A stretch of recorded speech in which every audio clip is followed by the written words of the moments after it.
Go to now, ye rich men, weep and howl for your miseries that shall come upon you. Your riches are corrupted, and your garments are moth-eaten. Your gold and silver is cankered, and the rust of them shall be a witness against you, and shall eat your flesh as it were fire. Ye have heaped treasures together for the last days. Ye have heaped treasure together for the last days. Behold, the hire of the laborers who have reaped down your fields, which is of you kept back by fraud, crieth. And the cries of them which have reaped are entered into the ears of the Lord of Sabaoth. Ye have lived in pleasure on the earth, and been wanton. Ye have nourished your hearts, as in a day of slaughter. Ye have condemned and killed the just, and he doth not resist you. Be patient, therefore, brethren, unto the coming of the Lord. Behold, the husbandman waiteth for the precious fruit of the earth, and hath long patience for it, until he receive the early and latter rain.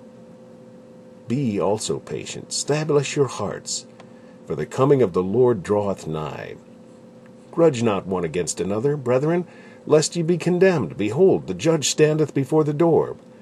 Take, my brethren, the prophets, who have spoken in the name of the Lord, for an example of suffering, affliction, and of patience. Behold, we count them happy which endure. Ye have heard of patience, ye have heard of the patience of Job, and have seen the end of the Lord, that the Lord is very pitiful and of tender mercy. But above all things, my brethren, swear not, neither by heaven, neither by the earth, neither by any other oath, but let your yea be yea, and your nay, nay, lest ye fall into condemnation. Is any among you afflicted? Let him pray. Is any merry? Let him sing psalms. Is any sick among you? Let him call for the elders of the church, and let them pray over him, anointing him with oil in the name of the Lord. And the prayer of faith shall save the sick, and the Lord shall raise him up. And if he have committed sins, they shall be forgiven him. Confess your faults one to another, and pray for another, that ye may be healed. The effectual fervent prayer of a righteous man availeth much.